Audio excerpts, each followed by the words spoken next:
This program contains adult content. Is there a God? Big atheist. Really? What, am I an idiot? Come on. That yes, it would be nice if you could throw your sins and your responsibilities on someone else. But it's not true. It looks like far-left lunacy. I don't believe that it's true that religion is moral or ethical. You don't need to follow anybody! It's not human intelligence! If someone doesn't value logical consistency, what logical argument are you going to give them that will demonstrate that they should? Season 6, motherfucker! I was not expecting that. Neither was I. We did not have that planned. Well, we were just listening to rap music. So. Hello, Salt Lake and the rest of the world. I listened to our first episode that's earlier what today. Yeah. Today, welcome to the Godless Rebelution. Today is Friday, and it's where is the fucking date? It's May 3rd. May 3rd. We just talked about that. Yeah. Should have remembered. I'm Dan Ellis. It's been a month, man. Which I did not believe when you said that until we looked it up, and it's like, holy fucking cock shit. Yeah, I was a little surprised when I was making the show notes or the layout for tonight's episode. I was like, God damn, it's been almost an entire month since we sat down and recorded. It doesn't feel like it. No, I've been really busy. I'm sure you guys have been super busy. What's been going on? What have you been doing for the last month, man? Well, last night I went and saw Jason Mewes. Oh yeah? Yeah. That was my birthday gift that Sarah got me. What's Jason Mewes? From Jay and Silent Bob. Oh. Is he, what does he do? He just does his amusing stories where he tells funny stories about, how he was a snotty kid and tried to make friends with Jason Mewes, and nobody wanted to hang out with this fucking crazy kid that was flashing his ass to everybody and making dick jokes and pretending he's coming on everything, and he tells amusing sex stories. Yeah. So it was a good, classy evening? Yes. There's an older gentleman full of high culture sitting like right in front of me and Sarah, like old enough to be wearing hearing aids. And I'm thinking to myself, I'm like, does this guy know who Jason Mewes is? He's laughing a little bit, but he's like the oldest fucking person in this room. Like, so this is Jay from Jay and Silent Bob, right? Did you already say that? Yeah. Okay. Yeah. Sorry, it's been a month, and then it's been a week, and it's been a hell of a day. Well, and if you know anything about Jason Mewes, he had a horrible past with drugs and alcohol, so he has some amusing stories about his days of shooting up heroin. And he looks like he's lived a hard life, maybe. I think when I listened to one podcast where he said he had been sober for like 6 years. He's like, this is the soberest I've been since I was like 12. Wow. And how long has he been sober? Like now he's probably going on like 7 years or something like that, being completely sober, kicked off. I think he said the last time he used was during the movie Zack and Miri Make a Porno, which everyone thought he was clean, but he started shooting up towards the end of the making of it and was hiding it from everybody, and then finally went back and admitted to Kevin Smith that, hey, I'm using again. Heroin's a rough one, man. Yeah. You do. You have to hide it because people fucking flip out. Well, and everybody thought he was clean, and finally clean and sober and doing good, and he was hiding it because he wasn't clean and sober and doing good. But he's making a joke about, so during their old podcast, they would do a thing where you'd come on stage and have pretend sex with Jason Mewes. You'd make up a sex position as something crazy and wacky, and usually depending on the location you're in. So he said he ran into a fan when he was in like Louisiana or something. The lady came running up to him and said, hey, I had sex with you. And he said he had to pause for a second because he's like, fuck, man, I've been strung out here before. It's quite possible I have had actual sex with this lady and would have no fucking clue about it. But it was during the podcast. She had sex with him during the podcast. Oh, they would make up fake, like weird positions, and then they would figure out how to act that out, like with air sex on stage. And yeah, I gotcha. Well, let's see. What else? That was last night. That was last night. Had a long work week because of shift change stuff. Yeah, which is why we're recording on Fridays. Yeah, now for thank goodness. A while. Yeah. Fuck, I just been editing on the computer for that doc I'm supposed to be editing right now, which has been going really slow. Yeah, just general life. Yeah. I'm trying to think of anything else interesting or crazy that has happened in the last month, and I can't. Well, that's fine. Take notes next time. I'll try. I mean, half time I don't remember what I did 2 days ago. And you, sir? I've been trying to keep up with my garden and whatnot. And what are you growing? A lot of different, mostly flowers, but I have a couple of pepper plants in there. And keeping up with the baby too. But he's so fucking cute, man. He really is.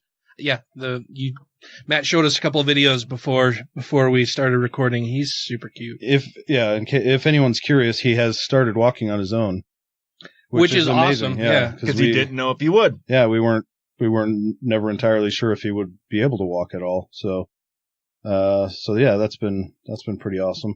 That's very, very cool. And he's got those short little stubby legs. He does. He's super cute, man. Super cute. I did see the opposite of that last night. Somebody on really long legs? Yes. Who was really ugly? Yes. Who? What are you talking about? I don't know. It was weird. So we were all in line to go do the photo op with Jason Mewes. And this lady was standing there. She had to have been 7 foot tall, but only 2 feet of that was torso. Oh. I thought when I first saw her, I'm like, is she on stilts? And I look close, I'm like, she's not on stilts. She's 7 feet tall. She was taller than me. She was taller than everyone else in the entire room. She was the person she was standing behind, which was probably close to my height. Her chest was at his head height. So she stood out, but her legs were not proportioned to the rest of her body. And I never seen anything like that. I'm like, wow, I thought she was on stilts, but she wasn't on stilts. Just really long legs. I'm like, Did she look like this? They weren't extremely, she was really skinny, but it was weird. I'd never seen a person with that. She didn't come dancing out and say, a hanker for a hunk of cheese? No. Look, a wagon wheel. It would have been funny. I just burped. Did you see this guy? You ever remember that? I don't remember that guy. That's probably an age thing. Yeah, that's from what, 1950? No. Yes. From the 50s when I was young. No, I'm not that old. Come on, man. 70s, okay. What else? Gardening? Yeah. Kid stuff? I brought a couple of thoughts. Okay. But it's just really quick. Sure. And then we'll just move on because you have a ton of stuff to talk about. Oh, yeah. Yeah. This is our first of season 6, is it? It is indeed. Season 6. It's amazing. Yeah. First show of season 6. I always try to do some sort of a wrap up, whether it's a highlight audio or whatever. Anyway, so these are just some random thoughts I've had at my desk at work for a while. The Trump administration slogan should be, if at first you don't deceive, lie again.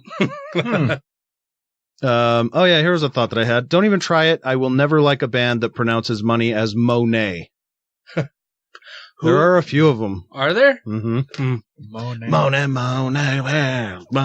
Billy Idol. Billy Idol? You don't like Billy Idol? Fuck Billy Idol. Oh, no. Come on.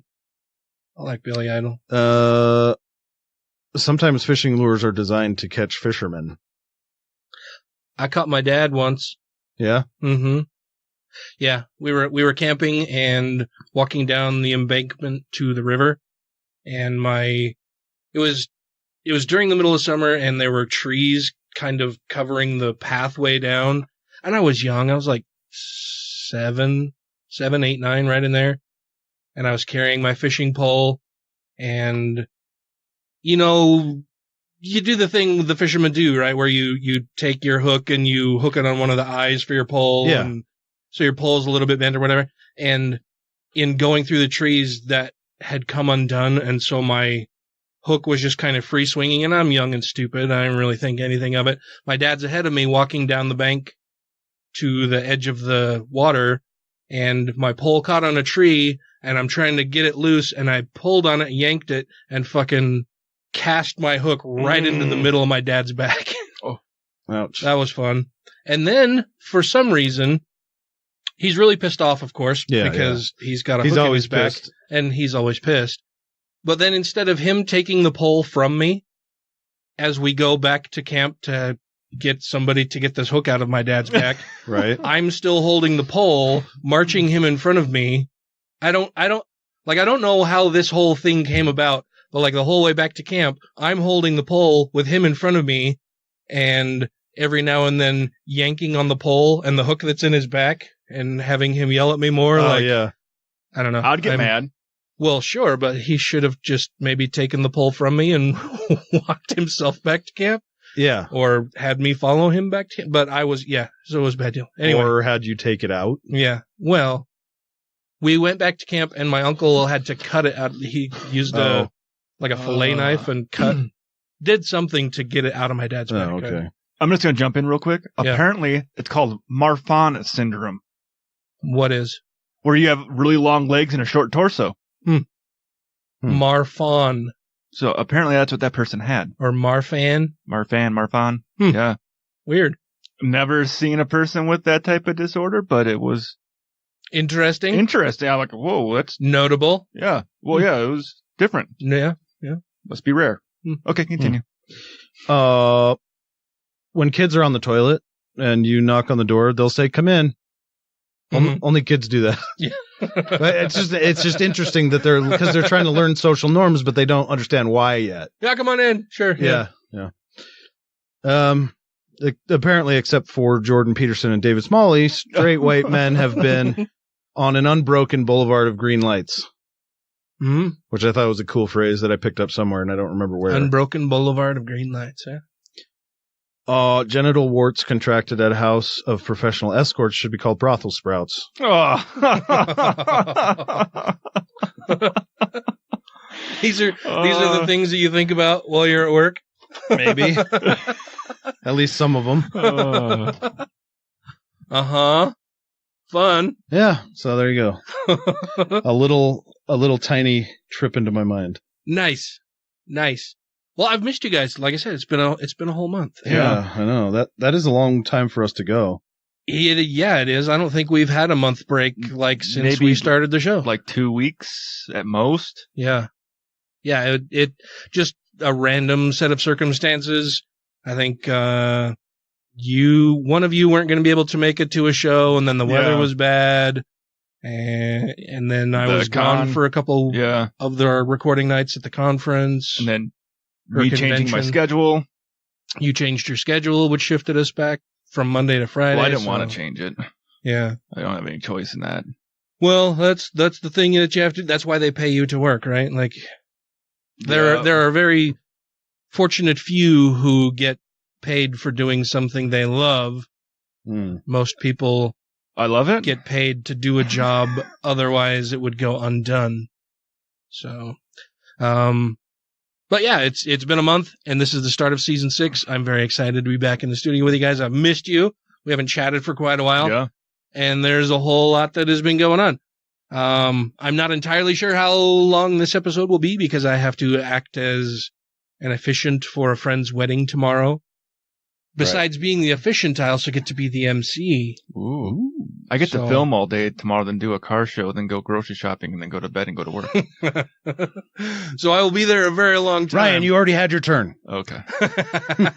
No, please cut in, talk with all of these things, because I just made a bunch of notes about stuff that has happened over the last little while. Oh, shit. I did go to the American Atheists Convention in Cincinnati. That was a really good time. Is Cincinnati a total shithole, or is it a nice city? No, dude, I was going to say, part of the thing that I was going to say about Cincinnati is that it is one of the few places that I have traveled where I could imagine actually living there. It's a really nice place. Really? How was Fiona? Yeah. Fiona was tired. She was sleeping. But yeah, Cincinnati's a really nice place. It reminded me a little bit of Salt Lake, but it was better. No. I don't know. It was just, there weren't as many Mormons, so things, there were more bars. You didn't have to worry about stupid rules. Yeah, liquor laws that made no sense at all. The there was a lot of culture there. There were, skyscrapers. There were nice park areas. It was a lot of fun. I really enjoy Cincinnati. I say every time. I've been to Cincinnati twice, once for work, once for the American Atheist Convention. And I really had a good time in the city both times. Yeah, never been. Just across the river into Kentucky is kind of a shithole. But on the Ohio side of the river, it's really nice. I liked it very much. Took Tracy to Skyline Chili, which is a thing you have to do in Cincinnati. It's a Cincinnati thing. It's not really, I guess they call it chili, so it's chili, but it's not like the chili that you're used to having. Okay. And they put it on spaghetti and or hot dogs. Okay. And hot dogs, okay. Yeah.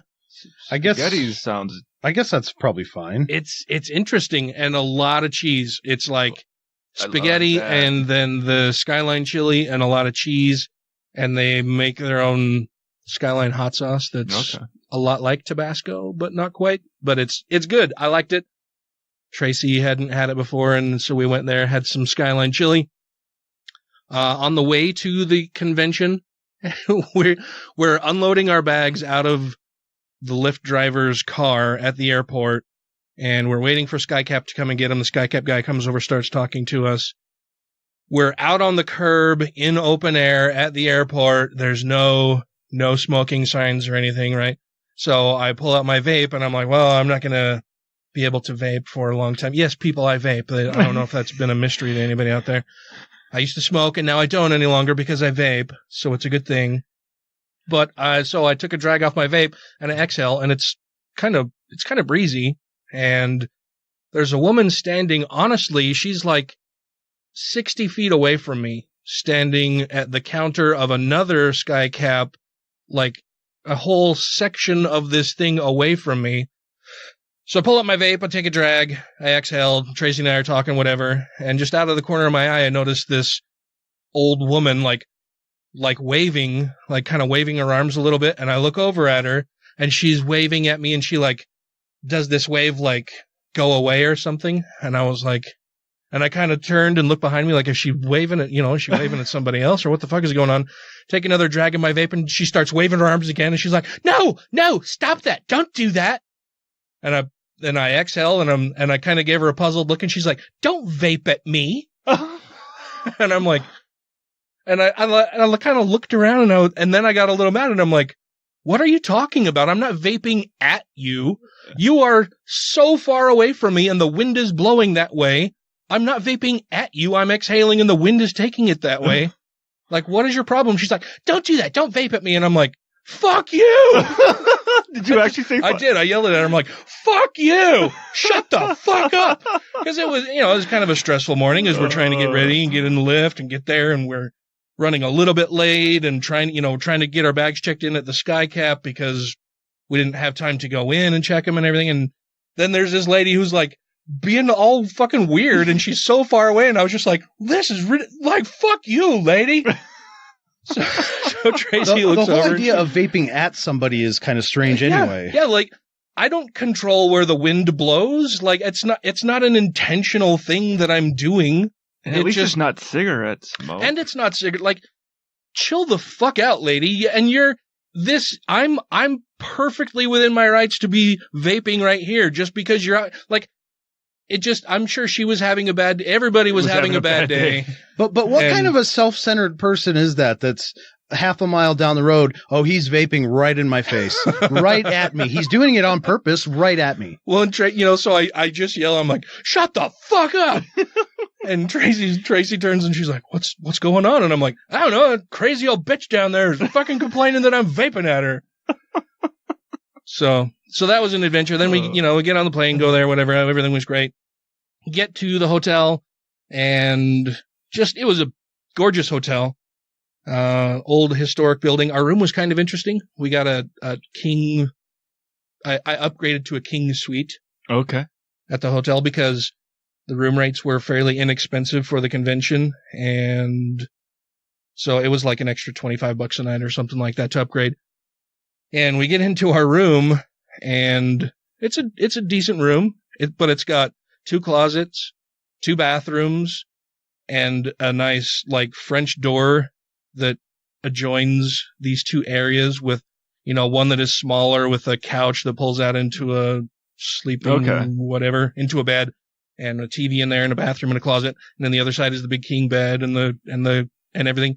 And our bellhop brings up our bags, and Tracy's like, did this used to be 2 rooms? And he says, oh, you've got a good eye. And she's like, well, I suppose. I just don't know how this would have even been counted as a room. the other part of it. And he's like, yeah, well, that's kind of why we combined them and turned it into a king suite. So this is an old historic hotel in a really cool old building. There's down on the lower levels, it's like this big shopping area, mall kind of place. And it was just really cool. And then I can't remember if it was the first night we were there or I think it was the second night we were there. Ended up just sitting down and chatting with Matt Delahunty all night long, sitting in the lobby, shooting the shit. He had his heart broken before he arrived and was telling us all about that. And his dismay at being stood up. Apparently this woman he was seeing was possibly going to meet him there, and that fell through, and then they kind of broke up-ish thing. But yeah, that was fun. Just sitting around chatting with people. I must have missed some big news at some point. It was a good time. What? Matt and Beth are not together? Oh no, yeah, they separated a while ago. Okay. And then, but I did get a lot of the inside scoop on a bunch of different stuff. I'll talk to you guys about in between segments or whatever. Okay. But yeah, sitting around gossiping, talking about a bunch of different stuff. We did go there while we were there. American Atheists organized an equality rally. Okay. At Fountain Square in Cincinnati. And Fountain Square is really cool. It's this open air mall area with a big fountain in the middle of it. And the fountain is really cool looking. You can set up a stage. There's all kinds of restaurants and bars around. And they organized an equality rally where they had a bunch of the speakers from the convention come out and talk to people. The weather was shit. It was cold that day and rainy. And we went out there anyway. And that was good. The speakers were great. Any protesters? There were some protesters there. There was one woman in particular that I went over and started talking to, and she was just so far gone and deluded. Like in talking to her, I'm trying to have a rational conversation with her and everything, asking her. She kept telling you to not vape at her. Asking her, questions, trying to use the Socratic method and everything. And then she said something, I can't even remember exactly what she said, but it kind of pissed me off. And I was just like, how fucking arrogant are you?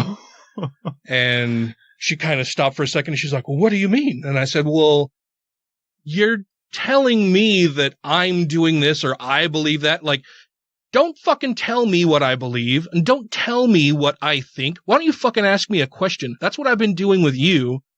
And I can't, like I said, it was a decent, amicable, conversation back and forth. And then she said something that I wish I could remember exactly what it was, but I was like, fuck you, lady. So you did I've been watching a lot more of the Atheist Experience lately. Since they started breaking them down into little segments instead of having the whole show. So I'm like, I'll just see what the Git person was talking about. Yeah. I love it when Matt does that, where it gets to a point, it's an amicable conversation. Someone says, one of them believes in something. He goes, hold the fuck on. Stop. And he's good. No. I didn't fucking say that. I never fucking said I believe that.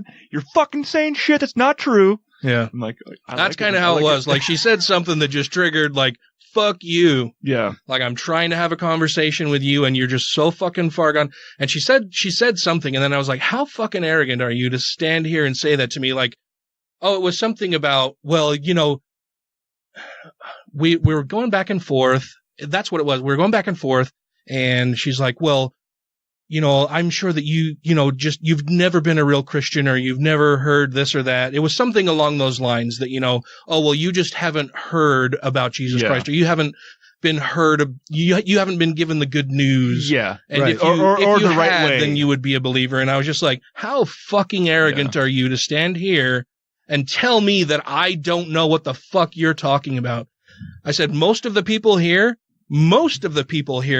were religious, and probably as religious, if not more religious than you, and everybody here, I'm guessing, knows more about your religion than you do. You are a fucking arrogant bitch who's trying to tell me that I don't know what I'm talking about when I'm asking you questions and you can't give me any good answers, and you keep falling back on this, well, you just need to have faith and you just weren't taught right. And I'm like, that is fucking horseshit. That's complete bullshit. It's the I am the universe fallacy, right? Where she's looking at it going, well, I heard the good word and there's no way I would ever change my mind about Jesus. So they must not have heard the good word because they've clearly changed their mind. So whatever it is for me is true for everyone. I'm the universe. Yeah. You know. Yeah. A very myopic view of everything. And that one person that is spewing the same thing you've heard a million times already thinks they have that one thing you haven't heard. Yeah, exactly. And that's going to convince you. That's exactly it. And I actually said that to her. I'm like, do you honestly think that nobody here has heard this shit before? That we're all so fucking stupid, that we're all stupid, and or that you are so special.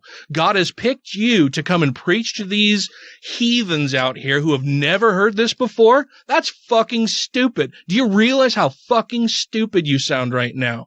I was like, I know more about your Bible, your religion than you do. Don't fucking tell me that I don't, because you don't know and you haven't asked me any questions. Yeah. You're telling me stuff. I got really angry. And then there were a little bit of a crowd started to develop, and I was just like, I'm fucking done with you. Like, just fucking leave. Why the fuck are you here? Nobody wants you here. If we wanted any of this shit, we would go and seek it out. We don't. You're not wanted. Go the fuck away. And she just kind of wandered off and started talking to somebody else, and then Aaron was talking to another couple of people, and he started yelling at them for it was just, I just, the arrogance of so many religious people who figure that, well, I am God's crusader and I'll get through to these people. They just haven't heard it from somebody as special as me. I'm God's warrior. That just is the height of arrogance. Like, and I said, what kind of stupid fucking God would send you as his emissary to tell me what's what? Yeah. Yeah, when she's not even capable of having a conversation with your intellect. She's totally ill-equipped. Yeah, what a fucking moron move that is. Yeah, I'd had enough, and so then I went back to the hotel, and then we listened to more speakers, and that was a lot of fun. This is Dr. Hector Garcia, author of Alpha God and Sex, Power, and Partisanship, and you are listening to Godless Rebelution. Next up, Gorilla Enclosure. Gorilla Enclosure. Tragedy always brings the internet together, and nothing was more tragic online than the Harambe incident. Rest in peace, Harambe. Tear off God's dick and arms.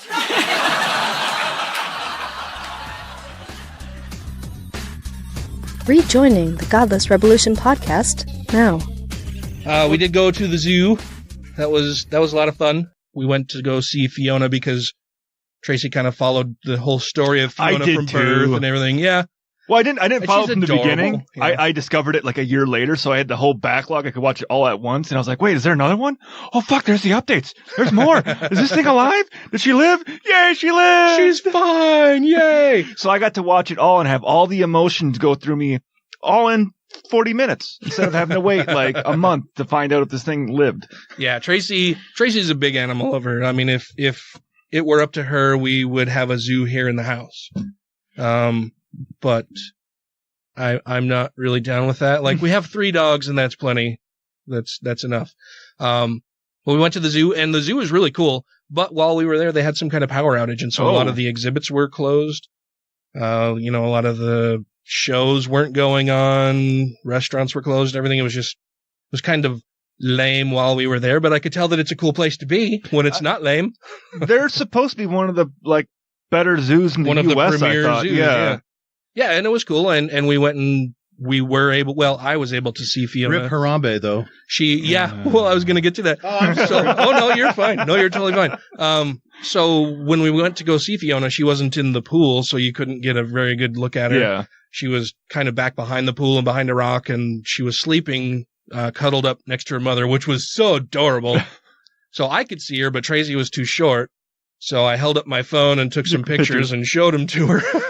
I'm like, well, maybe if you stand up on here, you can see. And she still couldn't. But so that was fun. And then and the zoo is beautiful. They have all of these tulip gardens. Okay. I mean, tens of thousands of tulips that were there, all different colors and with variegated petals and everything. I mean, just really, really beautiful. And so we strolled around the zoo for a while. I wanted to go see the monkeys. Yeah. So we went and saw the monkeys and the apes. Some of them anyway. Some of the exhibits were closed. But I did get to go see some bonobos. That was cool. Were they playing with themselves the whole time? No. They were kind of angry. Oh. But they have a bunch of really cool exhibits there. Their meerkat exhibit is really those cool. Things are cool. And they were really cute. Yeah. I guess Tracy used to watch a show called Meerkat Mansion or something like that on Animal Planet, I think. That she's like, oh, we have to go see the meerkats because I just watch the show all the time and they're great and they're so cute. And they were super cute. They're vicious though. Are they? Yeah. Oh, they have the highest murder rate for. She likes all the murderous mammals. 20% of all meerkat deaths are due to homicide. Really? That should be like a Lifetime show. Meerkat death. Meerkat murder. Death. Yeah, meerkat murder. Meerkat. But so then we leave the zoo and we call a lift again. Our Lyft driver shows up. We get in. He's driving us back to the hotel and he's like, oh yeah, it was really sad. You know, we told him that we were at the zoo and he's like, oh yeah, it's too bad about Harambe. And I was like, oh shit. Harambe was at the Cincinnati Zoo. And he's like, oh yeah, that was a really big thing. And I'm like, yeah, well, we didn't really hear anything about it while we're at the zoo. And then I'm like, well, of course not. They're not going to talk about that. Hey, remember that ape that we had to murder because some stupid fucking kid got into his enclosure? But yeah, so rest in peace, Harambe. I think that's bullshit whenever that fucking happens. What was it? I'll have to play that clip of Chris Hardwick tearing, what's the other option? God's dick and balls off. Well, I mean, he didn't do anything wrong per se. Yeah, it was an animal doing an animal thing. Yeah. It was the person that allowed the child to get in there with him some bad parent allowed their shitty kid to get in there. It's just like back home they had but the zoo probably should have taken more steps to make it so that couldn't happen, I guess. Well, it's like back home there's the local zoo in our town. It's not a very good zoo. But they got some timber wolves in there. And it was like 2-3 years ago. Someone had accidentally left a gate open and a kid's like, well, fuck it, I'm going in. Got around the thing. There's like a double fence, got on the inner fence thing, put his hand through to try to fucking play with a wolf, got his arm fucking shredded. Well, guess what they did? They killed the wolf. Yeah. It's like, the wolf was doing a wolf thing. The zoo employee fucked up. Are you going to fucking kill the employee for fucking up too and leaving the fucking gate open? No, that's a human. We can't do that. That's different though, isn't it?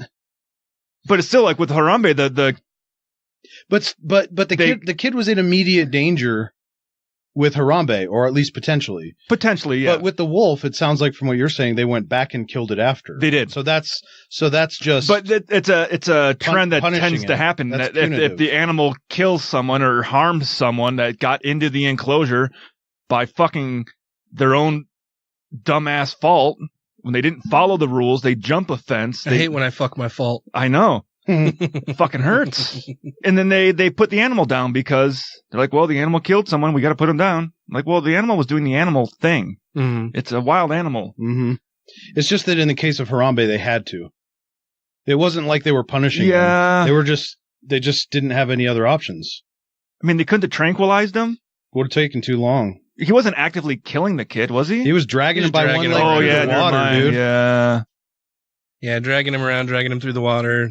They were worried he was going to kill the kid.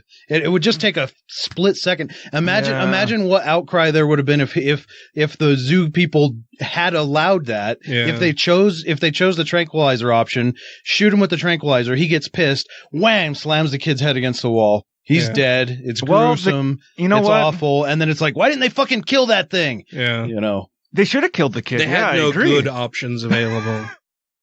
Yeah, that was a bad deal. So make it short and painless. Just put a high caliber rifle or a high velocity round through his skull, and then. Well, then you always have the off chance the guy misses and hits the fucking kid. Well, yeah, sure. No. There's plenty of them, too. What if Harambe was smart enough to go, shield? I don't think. Actually, there's far more human children than gorillas, so Yeah. maybe we should have done that. We should have.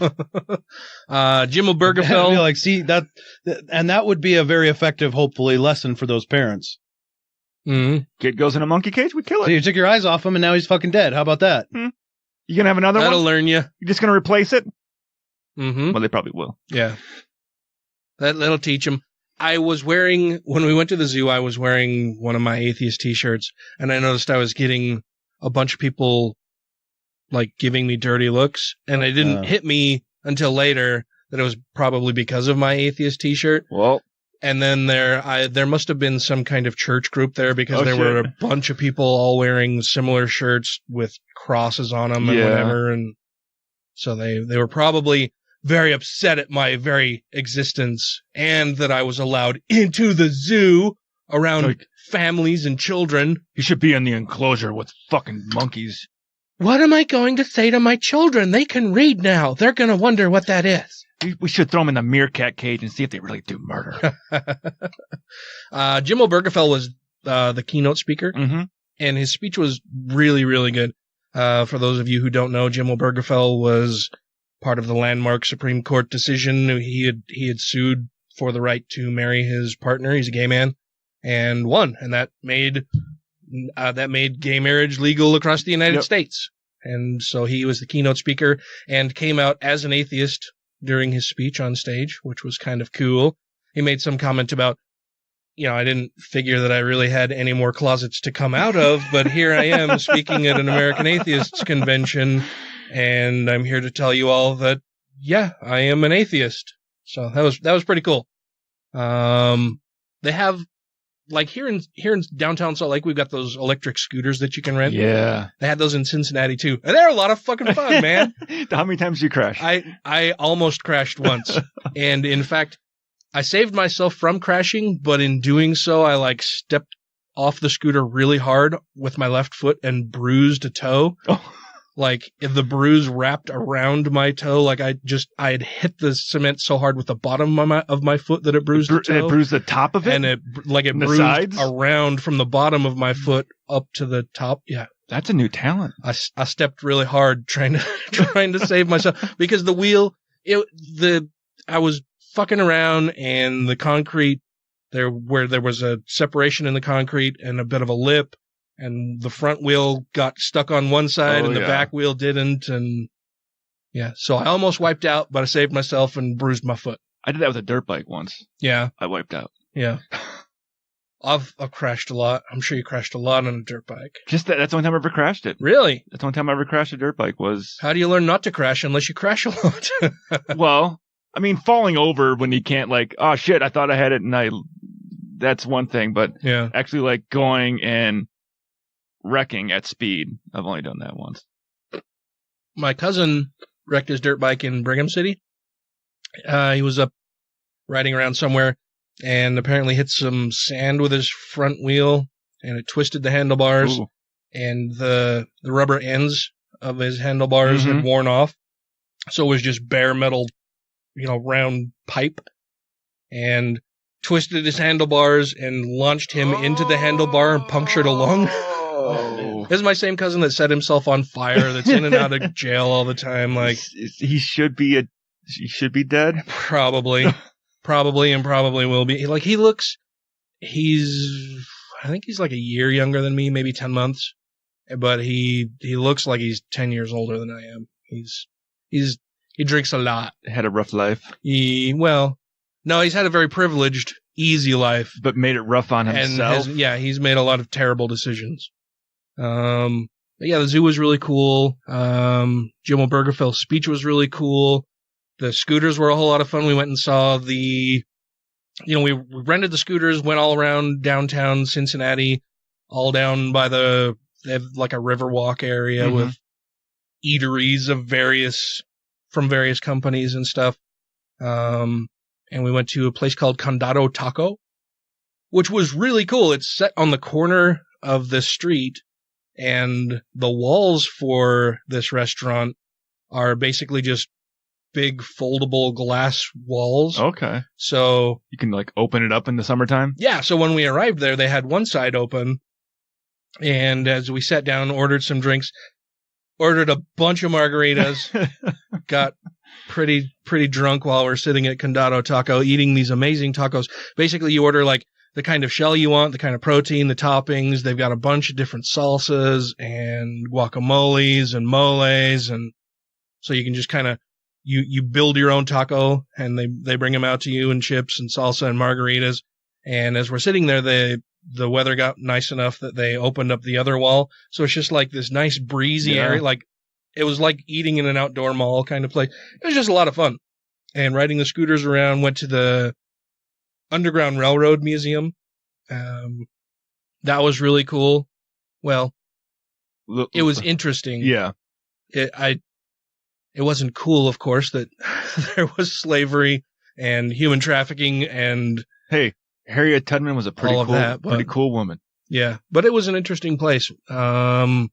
There's just a lot to see. There's a lot to see in Cincinnati. Yeah, we had a really good time. We had a 10-course meal. It was a very expensive meal at a Michelin rated restaurant at the hotel. All 5 stars? I don't think it's 5 stars. I'm not sure, but really fucking good 10-course meal. And as they're bringing out the last thing, the guy, we did the 10-course meal. I can't remember what it's called. And then we also did the wine pairing with it. So like for every course, they give you another glass of wine. So yeah, by the end, we're like, this is the best food I've ever not probably going to remember eating. And this is the big bill. Yeah. Yeah. But it was really fucking good. It was a lot of fun. I think though that my favorite part of the whole thing was just sitting around chatting with people.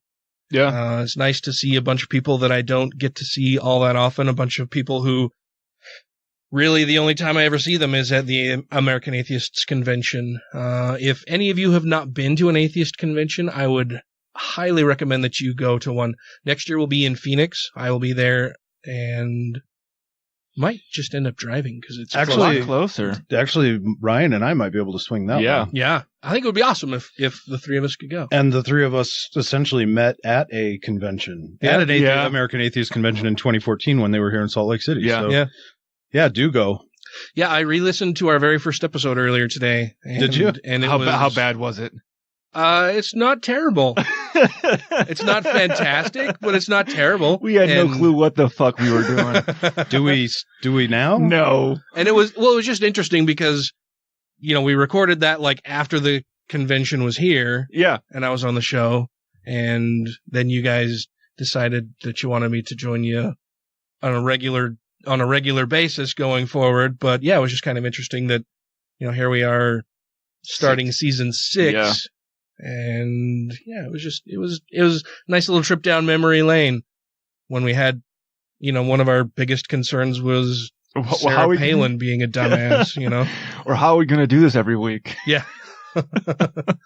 What else happened down there? Oh, we packed 50,000 meals as our service project. That's a lot during the convention, dude. And so I went early and went through their whole deal and became like a trainer. Like they wanted me to train people on an assembly line for 2 different tables. Here's how to put the meals cheese together. Yeah, they've got it down to a science, right? Like it's all you put in, a scoop of this packet, seal it, put the date on it, box it up, ring your bell, have somebody come and pick it up. It's all they've got it all down really well. But so after I trained the people, then it became my job to run around bringing more supplies to them all the time. Okay. So it's hauling like 35-pound bags of soy flour or, 50-pound boxes of macaroni or, all the different supplies to the thing while I'm wearing a net over my beard and over my head for a while. I finally lost those because I wasn't packing food, and then wearing this plastic apron. And it was really fucking hot in that room. And by the end of it, I was just drenched. How much weight did you lose doing that? a lot, I'm guessing. But yeah, I was just like you could wring sweat out of my shirt. I was so, running around doing a lot, and it was very warm in there, sweating a whole lot. I did get to see a bunch of people that, like I said, that I don't get to see very often. Sat down with Greg Jensen for a long time one night, chatted with him for a while. Some old friends that I met for the first time here in Salt Lake City, Libba Murphy and her partner Monty Vance. Sat down a few different times with Callie Wright. She's a lot of fun, dude. She's a lot of fun, and she's funny, and we talked about dogs and puppies. Oh, yeah. And, it was a lot of fun. I got to visit with J.R. Ector, Anthony Magnabosco, like I said, Matt Dillahunty, Gail Jordan. Oh, yeah. Gail Jordan is one of the nicest people I have ever met in my entire life. She just exudes warmth and compassion and love. Like, you're drawn to her. Like, she's just so warm and friendly and caring and giving, and So she's not a true atheist.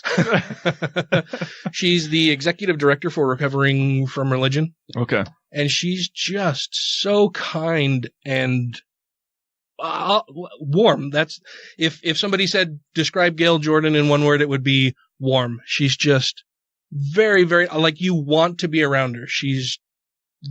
There's something about her that's just magnetic and energizing, and you feel better when you're around her. She's just such a good person. I really like Gail a whole lot. But yeah, J.R. Ector, hadn't seen him for a little while. Anthony Magnabosco. Finally met Eric Murphy from Talk Heathen. Mm-hmm. I had met Jamie Boone the year previously, and then talked to Eric for quite a while, and he had some love life issues also. And so Tracy and I were kind of teasing him, and he's showing us a picture of this girl that he's hoping to date, and they've been having this conversation back and forth, and apparently something fell through, and or he was trying to be, probably not trying to be. He's a very modest guy, and he's like, oh well, our little show Talk Heathen, it seems to be doing pretty well. And I'm like, no, you guys are awesome. You do a great job. I think you and Jamie both are very intelligent. You speak very well. You're articulate. You know what you want to say, and you say it very eloquently. He's like, oh well, gosh, thanks, and then he started talking about this girl and that they were trying to get together or whatever, and Tracy's like, well, of course, like, you're a good looking guy, and he is. Eric Murphy's a really good looking guy. He's got this nice mop of thick, curly, wavy hair, and he's a good looking guy. And he got all embarrassed. He's like, oh, no. But it was fun. Christina Rad was there. Aaron, of course, was there. Phil Ferguson sat, chatted with him for a little bit. The Scathing Atheist guys were there. I didn't talk to Noah very much, or to Heath, and really didn't even talk to Eli all that much, because they were in the exhibitors hall most of the time when they weren't doing the show and whatever. They had a table where they were greeting people, and I just didn't get in there very often.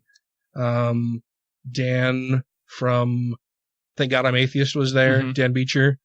Ran into him. It was good to see somebody else from Utah there, but I didn't get to chat with any of them very much. Eli said I should go and stop by and chat at the table for a bit, but I didn't get a chance to go and do that. But yeah, it's a very rejuvenating, revitalizing thing. You get a little burned out, and then you get to go around, hang out with a bunch of really cool people and hear awesome talks. Gail Jordan's talk was great. Like I said, Jim Obergefell's, all of the talks that I attended were just really, really amazing. I'm hoping to get a bunch of those people on as guests. I took my book, Dr. Garcia's latest book. Yeah. I took it with me because I knew he was going to be there. And when I ran into him, I'm like, dude, I have your book here for you to sign it for me. I'm going to have to remember to go and grab it. And if when I run into you again, have you sign it for me. He's like, oh yeah, it'd be fine. Great. Whatever. But I didn't get a whole lot of chance to talk with him very much. And then I kept forgetting to grab the book because it's up in our room, and I didn't want to be carrying it around the whole time. So I basically took a book that I had read to the convention to have somebody sign it, and never fucking forgot the whole time, and then just brought the book home. So I'll have to figure out how to get him to sign it for me. Oh, Danielle Moscato showed up for a day or two while we were there. Was Eddie Tabash paid for everybody to attend the VIP dinner where they award awards for the year, like for Atheist Activist of the Year, local atheist group of the year, all of that kind of stuff. And Eddie Tabash paid for everybody to be able to attend that this year. That's pretty cool. I even if you hadn't told that story, I would have interjected with how sweet that guy is. He's really good. I really like him. He's a total teddy bear. Like, he doesn't seem like it, and when you first approach him, he's really like a little bit curt, but if you talk to him for like just a couple more seconds, you realize, oh, okay, that's just how he's socially like that, but he's the warmest, sweetest guy. Yeah, I really like him. I can't believe we haven't had him on the show. I haven't actually really thought about that, but we should get him on here, especially because he had come here to Utah. I can't remember if it was before or after when the American Atheists Convention was here, and spoke when the University of Utah had a good secular student alliance there. And they brought him in to talk about the Supreme Court, because that's like his biggest concern, which has borne out. Mine too.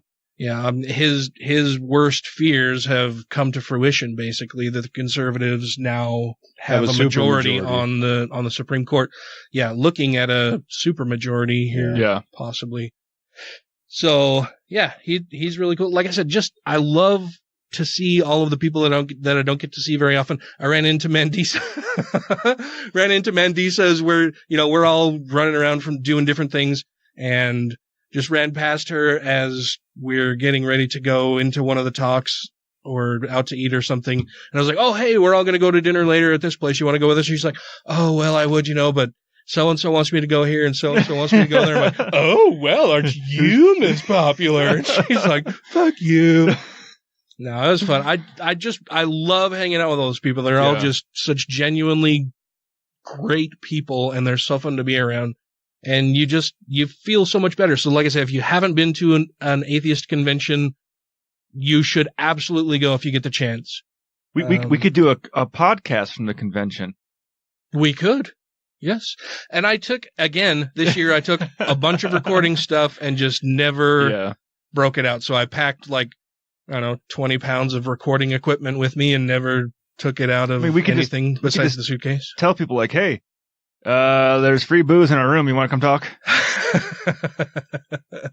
Well, and this, like I said, the hotel was beautiful, but the visiting area, like the lobby, had a couple couches and a couple chairs, and then there was the bar and the restaurant. So you could sit in the bar, but then you got to keep ordering drinks, and that quickly runs up your tab.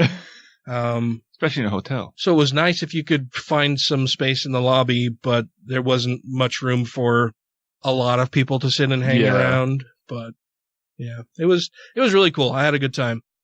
We have a bunch more stuff to talk about, though, that's gone on over the last month, and we'll do that as soon as we come back from this little break. Okay. I'm Bryce Barkenagel. Have you ever wondered if Joseph Smith was drugging the early Mormons? Turns out it might be possible when you have a fantastic congregation that is witnessing angels floating around in the rafters and think that the temple is on fire and they're running out in the snow and writhing around on the ground naked. Yeah, as it turns out, drugs might be the best explanation. Be sure to check out my Sunstone Symposium presentation on the Joseph Smith entheogen theory by punching that into any YouTube browser. And thank you so much for checking that out, and be sure to check out the Naked Mormonism podcast. This is the Godless Rebelution.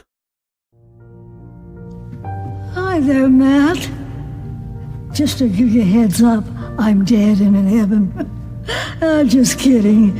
Heaven isn't real. Thank you to everybody who has rated the show on iTunes and Stitcher and are following us on YouTube, Twitter, and Facebook. And to all our Patreon patrons, you make the show possible.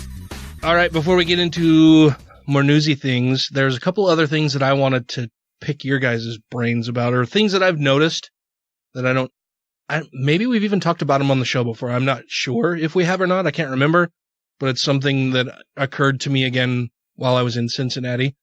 The Mueller report came out, and of course there's all of these talking heads on the Sunday news programs. They're all, quote unquote devout Christians who are working on a Sunday. Okay. And the thought occurred to me, well, why is it okay that, they're not supposed to be working on the Sabbath? Yeah. but they are working on the Sabbath, so they'll make that compromise as far as their religion goes so that they can promote whatever narrative they want. They'll make that compromise, but what they won't compromise on is being a better fucking human being, especially to other human beings. You know, they'll come on the news on Sunday to talk about denigrating the LGBTQ community, to talk about denigrating immigrants, to talk about, you know, all of these various threats that they see around them while they're working on the Sabbath and being a shitty human being. Why is it that they'll compromise that bit of their theology and that bit of their religion just to go out there and be a shitty person? It was something that I recognized while we were in Cincinnati, and it bothered me. Like Kellyanne Conway on the news, I was like, fucking, why the fuck is she still around? Why is she a thing? I'm not sure that you are reaching out to the right audience to get feedback for this. But, you know, as you were saying that, I thought, you know, pastors almost exclusively work only on Sundays, you know. Oh, that's true. But, yeah, I don't know that I can explain this. I used to, back when I was being raised Mormonish, I used to get so frustrated and ask my mom all the time, well, what about like Steve Young? He only works on Sundays. Yeah. And he's a Mormon, supposedly. Yeah. What? Why is that okay for him and not, you know, I have to do all this other weird shit on Sunday? Money? Because you're not a sports hero. Yeah, well. Well, I would say a little bit it's money, a little bit it's your status there.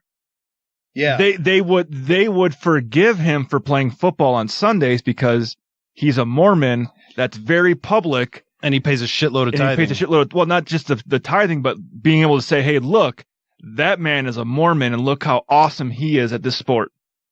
Yeah, but then I would still have the follow-up question of, well, why is he working on a Sunday? Why is he willing to compromise that bit of his religion, but a lot of these other people aren't willing to compromise in ways that would make them a better person and make things better for other people also? Well, I would say to that, how actual hardcore are they into their religion? Well, and maybe part of it is that they think that they'll compromise on this bit of their religion in order to promote a wider narrative of their religion that says that, you know, homos are bad and they shouldn't be able to have the same rights as everybody else, and immigrants are bad. They shouldn't have the same rights as everybody else. Oh, another interesting thing is just the fact that they're compromising at all.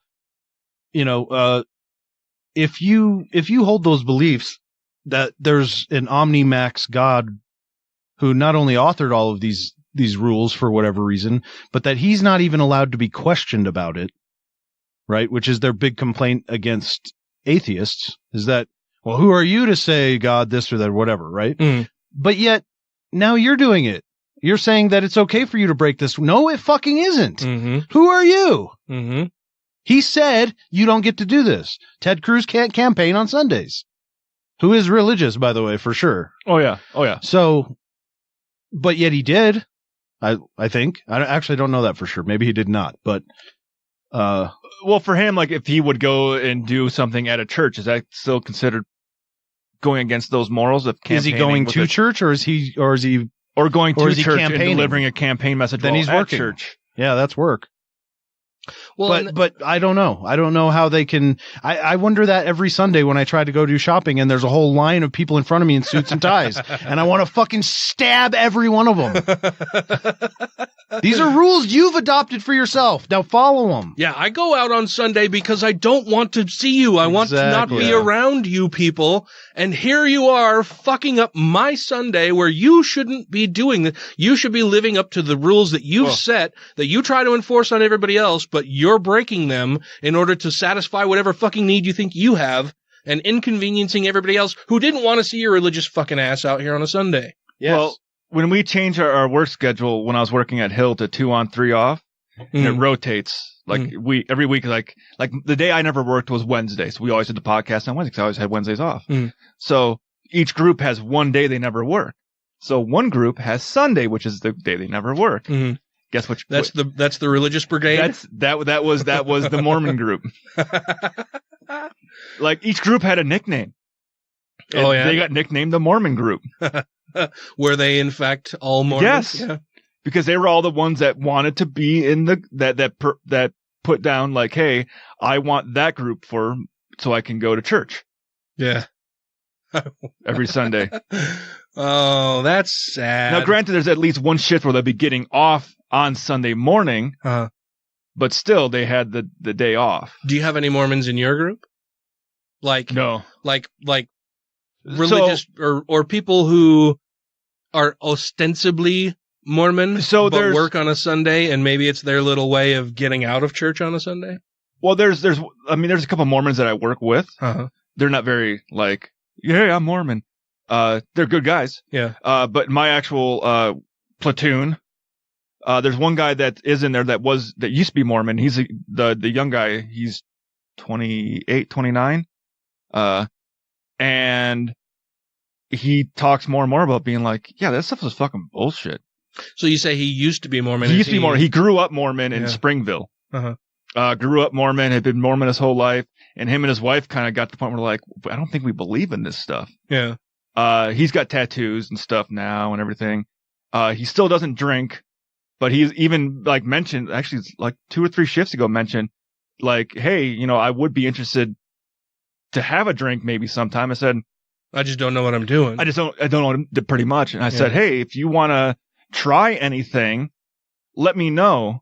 Like, I can make a cocktail that won't be overly, like, straight. Daddy Duffy got what you need. Well, but at the same time, being like, I would be able to make you a drink that won't put you off from wanting to have another one right away, but also I wouldn't let you get fucked up. Yeah. Like, I won't let you get drunk. Like, if you wanted to try and have a drink, I can make you a drink that'd be like something like, oh yeah, I could like this. I could probably have it. And I'd be like, okay, now don't have more than fucking 5 of these.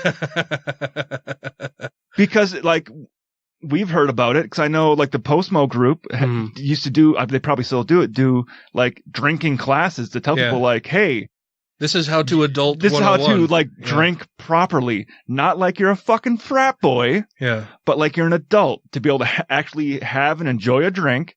These are different kinds of alcohols, different kind of flavors, different kind of stuff. This is how you can make a drink, and this is how you keep yourself from getting really fucked up. Don't drink 10 of these in 1 hour. It'll hit you. And give yourself a little bit of time between drinks. Drink some water. Yeah. Yeah, it's like, here's how to drink responsibly. Yeah. Not go and become a fucking raging alcoholic. Yeah. Or a binge drinker. Like you can drink and be healthy about it. Yeah. You can be responsible about it. Yeah. If you drink way too much, it's not going to be good for you. It's bad for your liver. It's bad for your driver's license. it's bad for a few things. Can be. Yeah. But I mean, being able to actually say, I want to have an adult drink. I like whiskey. At one point, I probably drank way too much whiskey. Oh, I know. I've drank way too much whiskey. I mean, there were times you'd be like, hey, I got a half gallon of Jameson. Well, that's gone.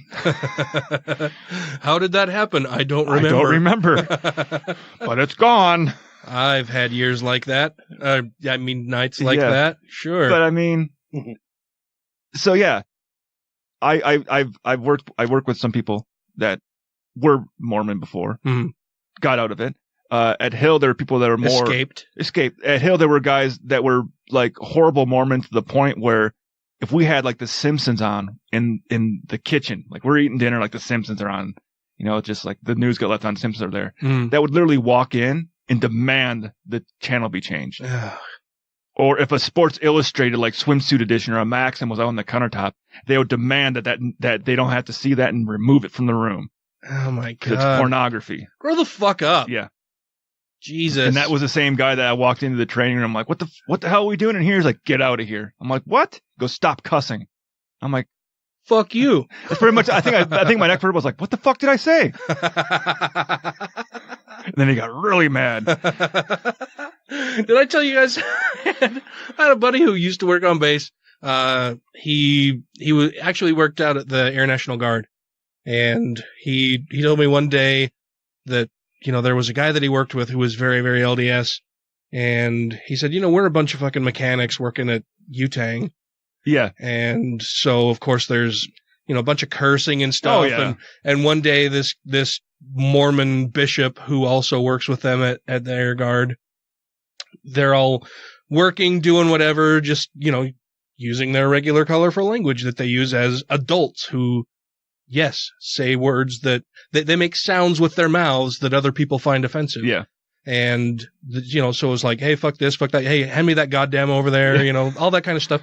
And I guess this guy finally piped up and he's like, hey, I really would like it if you guys wouldn't curse so much. And my buddy's like, that just makes him do it more. What the fuck are you talking about? He's like, that right there. Don't say that. And he's like, what, fuck? Yeah, you can't say that. Well, what words can I say? Well, you guys say a bunch of curse words that I'm, I feel really uncomfortable, and you guys, I really would like it if you would stop. And he's like, okay, so are you talking about all curse words? And he's like, well, some are okay. And which my ones buddy's are like, okay? My buddy's like, well, you're religious, right? So I can say like, damn and hell. What else? He's like, can I say shit? No, that's bad. Can I say cunt? So that's it. That's where it's going? It's going there. Oh, shit. So she's like, okay, so I can say hell and I can say damn, because you hear those in some churches. What about shit? No, that's bad. What about fuck? No, that one's really bad. Okay, what about bitch? That one's kind of iffy, because you can say that about a dog and be technically correct. He's like, and he starts listing off all of these words. He's like, fuck, fucker, piss, shit, asshole. Just having fun with it. Yeah, just trying to get this guy a little bit riled up. And then, as they're going through this long list, my buddy said, I was getting a little frustrated. And so finally I'm just like, all right, what about cunt? Can I say cunt? And he said the guy kind of stopped for a second. He looked like he was thinking about it. And he's like, yeah, that one's okay. And I'm like, what? Why would he say that? Why would he say that one's okay? And he's like, honestly, I don't think he'd ever heard it before, and he had no idea what it was. He probably thought he just made it up on the spot. He's like, yeah, that one's okay. Wow. Or he's just so misogynistic that. Oh, that could be. I had a take of how fucking sheltered has this guy been his entire life? And either one of those is easily believable for a Mormon in Utah. Yeah. It was just see, Mom, Mormon said cunt is okay. Yes, that comes from a bishop, no less, in the LDS church. Mm-hmm. But so along those lines of, why do religious people compromise on different things? And after having that conversation with the woman in the Fountain Square, where I was like, why are you so fucking arrogant? I came home and it had just been bothering me, and I hadn't had this cathartic exercise of, talking, yelling into microphones with you guys for a couple hours for a month, and for a few weeks at the time that I wrote this post out on Facebook. And it just got to the point where we were out doing something and ran into some other religious something or other. And so I made this post on Facebook where I said, I'm really fucking tired of religious people who claim that atheists are arrogant, because unlike their religious counterparts, and I started making this list of, atheists don't claim to have a personal relationship with the vice god of the universe or his father. We don't believe that a powerful omnimax being gives even a single shit about who is having sex or with whom they're doing it. Atheists don't say God has a perfect plan, everything happens for a reason, or I know God exists and that he loves me. Atheists don't offer intercessory magic spells in the form of prayer to ask that the creator of the fucking universe change his perfect plan for little old me. And atheists don't claim to know the desires and intentions of an invisible sky wizard. In fact, we point out repeatedly that a perfect being would have no desire. A perfect being would have no needs, no wants, no desires, nothing. Atheists aren't the one who treat our lives and the people in them as doormats spread on the threshold to eternity. And then I just wrote that I could go on, but wanted other people to comment. Because it just fucking bothers me a lot when religious people say that, atheists are so arrogant turning away from God. And I'm like, we're not the ones claiming to speak for the fucking thing that you worship. Yeah. That you think is all powerful and yet somehow still needs your dumb ass to come and tell me that I'm doing wrong. Fuck you, have him come and talk to me. I don't want to talk to a middle manager. Fuck off. Tell the boss to come and talk to me. Yeah, I mean, they're essentially claiming that they're royalty. They're all princes and princesses. Mm-hmm. They're children of God. Yeah, I can speak for the Most High because I know I'm special and that he wants me to talk to you. Fuck you. Tell him to come and talk to me himself. And if he's talking to you, something's wrong.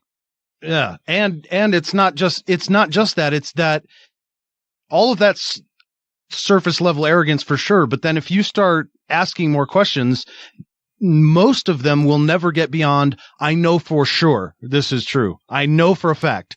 Where an atheist is much, much more likely to hedge. Mm-hmm. And say, well, this is the best available at this time, or, you know, this is the way that that current thinking is going, or whatever, you know. Yeah, that woman that I was talking to in Fountain Square, she did that to me. I know that it happened because I had this personal experience, and I'm like, no, you think something happened. I'm like, I'm not doubting at all that you had an experience that you're now attributing to being this spiritual, you know, otherworldly encounter with a supreme being. I don't have any doubt that that's what you believe. I've been like, yeah, listen, lady, we've all done drugs. I said, well, I kind of went down there. Like I said, I don't have any doubt that that's what you believe, but I don't think you have any good reason to believe that. And you can't give me any good reason why I should believe in that same thing. I'm like, why are you so special? I said, this is part of the arrogance of you coming here and talking to me. You think that you are so special that God has this relationship. He chose you to have this special relationship and communicate with you. Why are you so special? What makes you so arrogant to think that God would talk to you? Why do you believe that? Well, I just know that he exists and that he loves me and I've had this personal experience. I'm like, I don't fucking care about any of that. Tell me why I should believe that any of that is true. Well, because God is who he is and the Bible says this and that. I'm like, why should I believe anything that the Bible says? Because it's the word of God. How do you know that? Because God talked to me. How do you know that? I'm like, there are people in mental institutions who say the same thing you're saying. There are people of other faiths who say the same thing you're saying. Are they wrong or are you wrong? Because you can't both be right. Yeah. And how do we know then who is right? Well, you just have to have faith. And I'm like, they have faith also. This is the arrogance I'm fucking talking about. I got really mad. I got really mad and I had to just walk away. I was like, all right, fuck it. I'm done. Go the fuck away. Yeah. Well, the other thing I hate with bringing up the whole faith thing, and Dillahunty brings it up a lot too, because people always say to them, well, you have faith in this as well. You have faith that the sun will rise tomorrow. You have faith that the chair isn't going to break if you sit down. Atheists have a lot of faith. Yeah. It's like, no, it's not the same kind of faith. Yeah, we're talking about two different things. In that sense, yeah, we do. We have the same amount of faith you have. But it's not just because you believe in God doesn't mean you don't have that kind of faith now. Mm-hmm. You still do. Mm-hmm. And guess why we believe that our chair is going to hold? Science. Well, and experience. Well, yeah, but a long track record of every time I've sat on this chair so far, it hasn't broken on me. I don't see that there's been any defects. The last time I sat in it, it should be fine today. Yeah. The sun rose yesterday. It's been rising for millennia. I'm pretty sure it's going to come up tomorrow. Yeah, and that's not really that's not the same kind of faith as they try to weasel that in there. It's a different kind of faith than believing in something that has no proof for it. Yeah, they try to get weaselly with their words and definitions and piss me off when they do that. Which is why you need definitions. Words have meanings. Ooh, well, sometimes. I mean, they have the value that we give them, right? And those values and meanings change over time, or can. But I mean, they have to have meaning in order for us to have a conversation, understand what the other person is saying. Yeah. If we both say words and neither of us know what the meaning of those words are, we aren't really having. Yeah, it's like you're speaking a different language with each other, which is why a lot of the time during debates they'll start out with, "When I say this is what I mean." Yeah, right. So that way you're on the same. Which is the way to go, right? Yeah. So that you know. When I say this is what I mean. Like, I use this word to represent these values or this idea. So that way you don't get the wrong idea about what's going on. And we can make sure that we're both talking about the same thing. Yeah. Yep. There was one more thing. Oh, I had a Atheism 101 discussion. We talked a few episodes ago about me playing Golf Clash, the silly little game on my phone, and leaving the clan that I was in because it was bigots and sexist and racist, and I was not happy about it. And in that game, my name in the game is just Atheist, and I don't do it because I want to like rub it in people's faces or I want to be edgy or anything like that. It's so that other people that I encounter will have an encounter with somebody who is an atheist. They can't walk away from a game that I've played with them and say that they've never met an atheist. They don't know anybody who's an atheist. They never had an encounter with an atheist. And I try to be as nice as possible as I can in the game. Yeah. Because then they can see, oh, I played this guy, I beat him, and he was still like, oh, thanks, that was fun. Have a good day, good luck, good game, whatever. He didn't throw Satan at me. Yeah, it wasn't all poop emojis and you're good, and then, eye roll or whatever. Like, I had a decent encounter with an atheist, and so that other people can see that somebody's out there who's not only open about who's not only an atheist but isn't afraid to be open about being an atheist. That you can be an open atheist, and you can do it wherever you want. Mm-hmm. You can do it in a stupid fucking golf game for what it's worth. And so, just in playing the game, I joined a new clan of really cool people, and I was posting a replay of a shot that I'd made, and I was like, check this shot out, whatever. And one of the people in there was like, hey, A. They usually just refer to me as A instead of having to type out atheist. Hey, A, just wanted to let you know, I think I'm agnostic. And so then I was like, okay, here's a quick Atheism 101.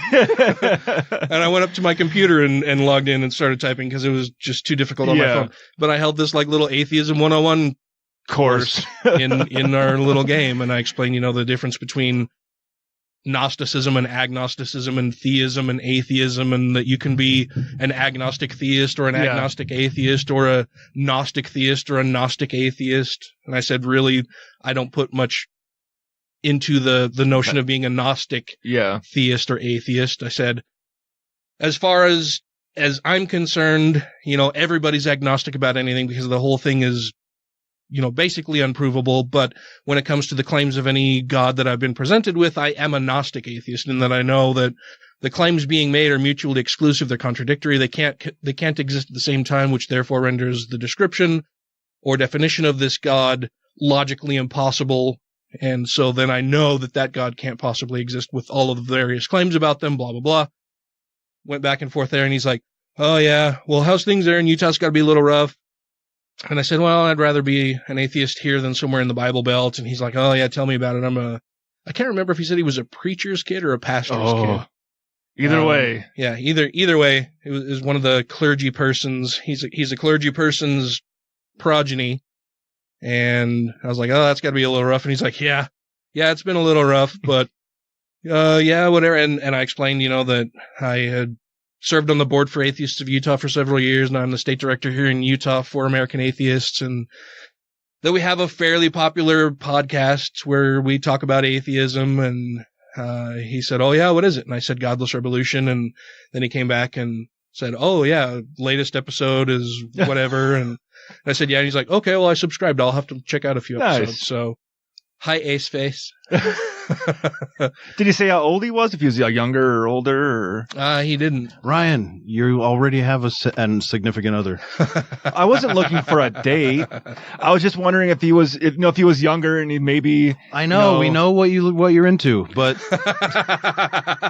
Matt, we keep secrets around here. But so we may have a new listener there. Yeah. So it just shows that you can have people ask you questions anywhere when you're open about it and have an actual good conversation, and it might help someone out of a. Speaking of listeners, did I have it in the notes, but I don't know if I covered it, that Brandy Hamrick and her partner. I saw that. Yeah, you guys met up with them. Yeah. They that's awesome. Cool. Yeah, she fucking, her and Sam. Oh yeah, they live in West Virginia, I believe. Yeah, somewhere over there. Yeah. So they Sam owns a record shop. Yep. And they drove around. They go record shop or go hunting, looking for different records and stuff.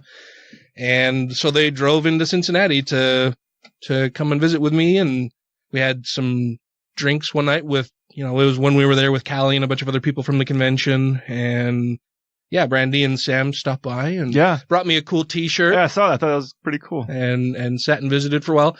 They're both really, really nice people. Like, just super genuinely nice. All of the people that listen to the show are. Well, I haven't had any bad interactions with anybody that listens to our show. Yeah, I haven't either. Like, most of all of it's been on Facebook. Yeah. But yeah, I haven't had any. We've got some cool listeners, man. Yeah. But yeah, she was really, really cool. I liked chatting with them. And it was one of those things where, even after we finished drinks and whatever, and they've got to go. They had been running late. I guess there was a vehicle fire as they were trying to get there that delayed them for a little while. And then, of course, they've got to drive all the way back. But we had a hard time saying goodbye. Like, we finish, we pay the bill, we walk outside, we're still chatting, kind of walking, and we're trying to separate. And there's like, oh, hey, and one other thing. And and what about this? And it was just a lot of fun chatting with them. So thank you very much, Brandy and awesome. Sam, for coming out to visit. That was awesome. I was very, very happy to finally meet you guys in person. Hopefully you can make it out to Phoenix next year or sometime here to my place and you can come and be on the show with us. But yeah, I really like the shirt. So the shirt, I wasn't sure what the design on it is. It's their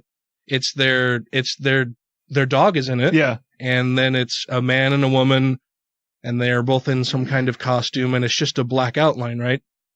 And the guy has one leg cocked like Captain Morgan style. Yeah. And there's these two things hanging between his leg. And I didn't notice it at first.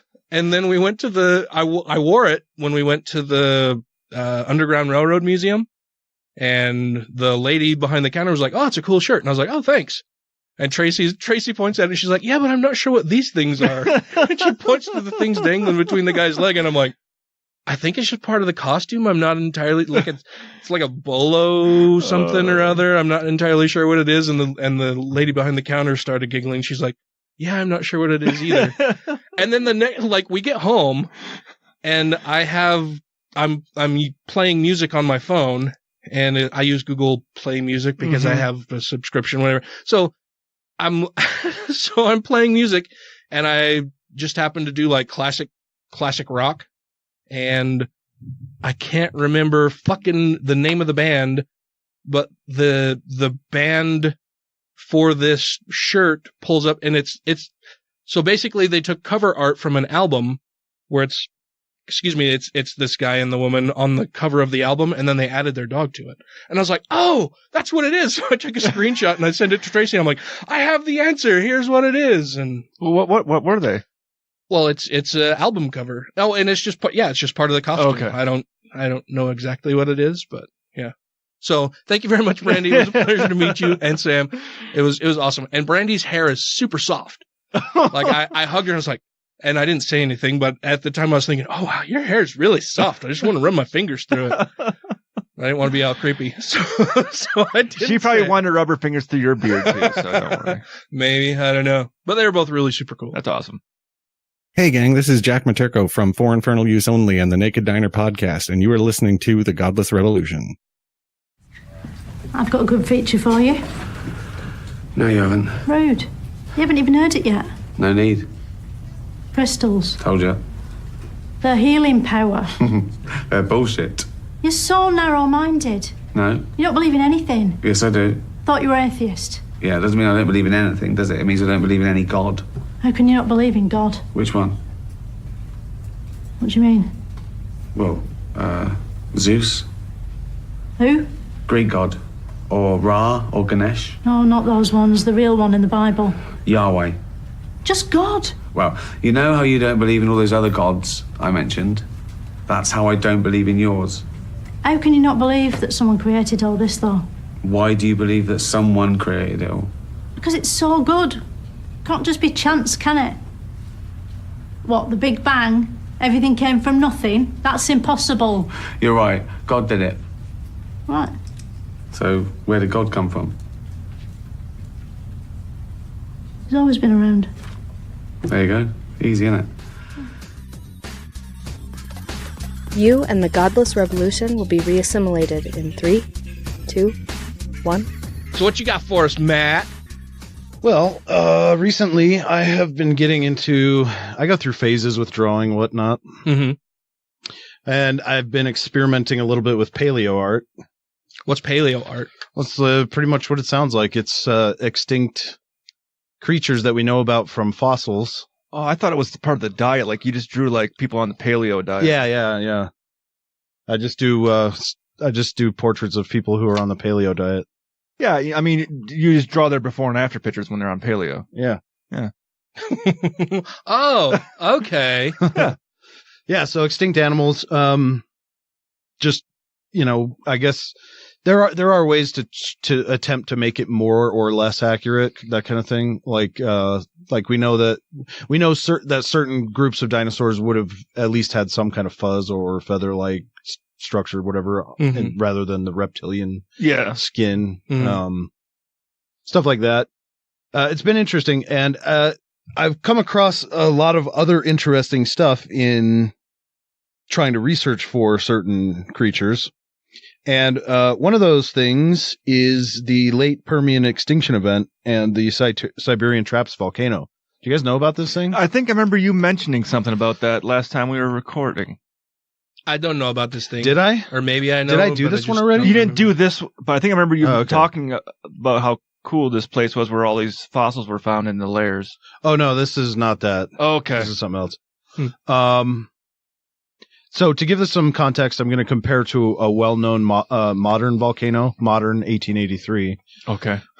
Krakatoa. Yeah. It was located in Lampung, Indonesia, and Krakatoa's most infamous eruption happened on the 26th of August that year, 1883.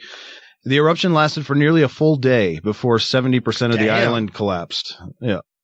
The pressure wave generated by the explosion radiated out from Krakatoa at 675 miles an hour. The eruption was estimated to have reached 310 decibels, loud enough to be heard clearly 3,100 miles away. Holy shit. Is that loud enough to collapse a lung? Everyone within 40 miles had their eardrums blown out. I believe it. Damn. And as a result of the ash and gas emissions, the global climate was chaotic for years, and temperatures were affected until at least 1888. Wow. So that's. Have you seen the video of the volcano exploding? It's like filmed from a boat, and there's people who are on a boat in a bay, and this volcano explodes in the distance, and you can see the mountain explode, and they're sitting there, they're all like, "Wow, whoa!"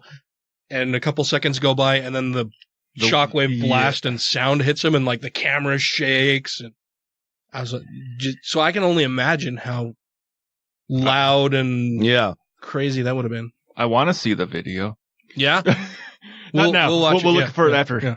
So the Siberian Trap, which is the most likely culprit for the greatest extinction event that Earth has ever seen, was 250 million years ago. So 250 million years ago. Okay. That's when it started, and it continued erupting, not for a day like Krakatoa, but for 2 million years. What? 2 million years? Yep. Just spewing stuff out?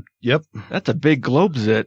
With a flow large enough to cover the entire United States, a mile deep in lava. Wow. So what continent did it create? Russia. Really? That's not a continent, but it created a massive landmass. It's a huge landmass. Yeah, it's like in some places it's 3 or 4 miles deep of this volcanic rock. Yeah. Wow. And then there was another kilometer on top of that of just ash from it. It resulted in the extinction of 90 to 96% of all species on Earth. Wow. Over the years leading into the mass extinction, the oceans gradually became more acidic, resulting in loss of shelly carbonate producing animals and leaving seabeds dominated by sponges for a time before the oceans became too toxic for them. The terrestrial extinction happened at the same time as acid rain fell and global temperatures soared some 10 degrees Celsius, the average. As the seas warmed, they became starved of oxygen. The reason why they do is because the currents that move up into northern waters grab highly oxygenated cold water. Yep. And then as they come back down, that drops down to the deep ocean because of its density. And it oxygenates and cools that whole bottom part of the ocean. And it keeps everything going. But when the temperature of the earth is risen, that flow stops. There's no longer cold water to drop down underneath. So everything stagnates. The ocean doesn't get oxygenated and all the microbes that rely on that die. Yeah. Well, yeah, it actually gets taken over by other microbes that release bad stuff like hydrogen sulfide and other stuff we don't want to have in our atmosphere. as the seas warmed and became starved for oxygen, even the worms that burrowed in the seabed disappeared in the fossil record, and temperatures remained high well into the Triassic, and it took 10 million years for biodiversity to recover. Jesus. After it wiped out almost all life, and then it took another 10 million years before we see another sufficiently wide variety of animal life again, or of life, period. So, yeah, this is all fascinating stuff. Yeah. What the fuck was God doing? Right? That's what I was thinking. Did he look away for a quick 3 million years? And he's like, oh shit, fucking Siberia. It went. Or why did he put it there in the first place? Or did he not know that was going to happen? Or what? What happened there? A giant globe cyst blew, and now everything's fucked. Yeah, were the animals a mistake, or was the volcano a mistake? I mean, but that always makes me wonder a little bit too. With like, how dare you question God? The little plant life, the little microbes and that create the oxygen from the water and feed on stuff. You know, if they all died off, like, did they evolve again from another animal, or did they? Well, there was still some 4% of life remaining. That's insane. One of those lines eventually became the mammals, obviously. So there's that. That's wild, man. Yeah, and and at that time, like during the Permian, which is so fucking long ago, it's crazy. But things were weird looking. Like there's similar forms. Like you see patterns over and over again when you start going back through all these epochs. Because like I'm going everywhere from the Pleistocene, which is just 10,000 years ago, all the way back to the Permian, which is 252 million years ago, and that's a lot of shit that we have fossils for. But you see all this convergent evolution happening. The same sorts of forms show up, like pterodons or pterosaurs and bat wings and stuff that are so similar, but yet not even the same kingdom of animals. Or the Gorgonopsids in the Permian were the first group to have saber canines. Well, I mean, and then that came up in felines, and then again in marsupials. If it works really evolutionary for one species, there's no reason why it wouldn't work evolutionary for another species. Yeah, exactly. And you would think that if everything was created individually by a god who knows everything, he wouldn't have to repeat stuff. Mm-hmm. But evolution definitely would do that, because that's what's worked in those niches before. And so he's not infinitely creative. Okay, so he's not Omnimax, I guess. He's as creative as he can be. You can only do the same doodle over and over again. But isn't creativity a subset of knowledge? I suppose so. I mean, you would have to have knowledge of certain, or maybe there's a Venn diagram between knowledge and power to be able to think and do. Yeah. Yeah, that's an interesting question. That's where I'd seen. I think we talked about it when Megan was here. Where when they find societies that have more art, where they're able to be more creative, they find that those societies also were able to be more creative because they had more access to food sources and were more comfortable. They had more time available. They had more time available to spend on not wasting time, but it's like, hey, I got enough time and resources, I got enough food and stuff here, I can paint. Yeah, I can create art. I can think. I don't have to spend all of my time foraging for food or shelter. Your Maslow needs are taken care of, so you can do other stuff, recreational time, leisure time. Mm-hmm. Yeah. So that was interesting. I thought that is very interesting. I like that. Here's a little game. Play I like games. I always lose. It's called so it'll be check all that apply. Oh, okay. So whichever traits you think would apply to a successful religious leader. Ooh. Frequently demeans, intimidates, bullies, or belittles others. Now, so tell me the object of the game. Is this like we need to just decide, is this good for a religious leader or not? Or is this a trait that we see mostly is it a trait that you see commonly in religious leaders? Yes. Successful religious leaders. Okay. So this one I'd say yes. You'd say yes to that? Yes. Okay. What about you, Ryan? I almost want to say no. Okay. Because like when you see like the mega church leaders, you don't see them belittling their congregation and stuff. They're trying to give them like a false. That's part of their tribe, but they're gonna. Well, yeah. Well, I mean, they're gonna talk about all them homos and the non-believers, and yeah. I guess that's what happens. I see that, and they do that in order to create a sense of community among the tribe that's there, right? Like we need to protect ourselves from the others, so they other a bunch of people. I'm still gonna say no. Okay, all right, you're wrong. I agree with you, but I'm still gonna say no. Just because you're a contrarian? Not because I'm a contrarian, because inside their tribe they're not being mean and vindictive to the people that are in their tribe that make them successful and give them the money in order to prosper. Exploits others without guilt or shame. Yes. Exploits others without guilt or shame. They don't feel bad about it. Yeah, I can see that. Because even like the people that are, when they ask for like, I need you to tithe $1,000 for my plane. They still think they're doing fucking God's work. They don't give a fuck how poor you are. Yeah. Sense of entitlement. Yes. Yeah. Because I am one of God's chosen one. Yep. You're superior to everyone else because you have the word and you are the one delivering the word. Mm-hmm. Needs constant praise and admiration. That one I would say isn't necessary, but I see it a lot. I would go depending on the level of the clergy person. Like if you're a small town preacher, I don't think they might be a little more humble about it. The bigger the preacher, I would say the less humble they are about shit. The mega church people and the prosperity gospel. Yeah, they're not fucking humble about that shit at all. Yeah. Well, and I mean even the LDS church leadership. Yeah, they're not they think they're pretty hot shit. Yeah. So yes. Yeah. Okay.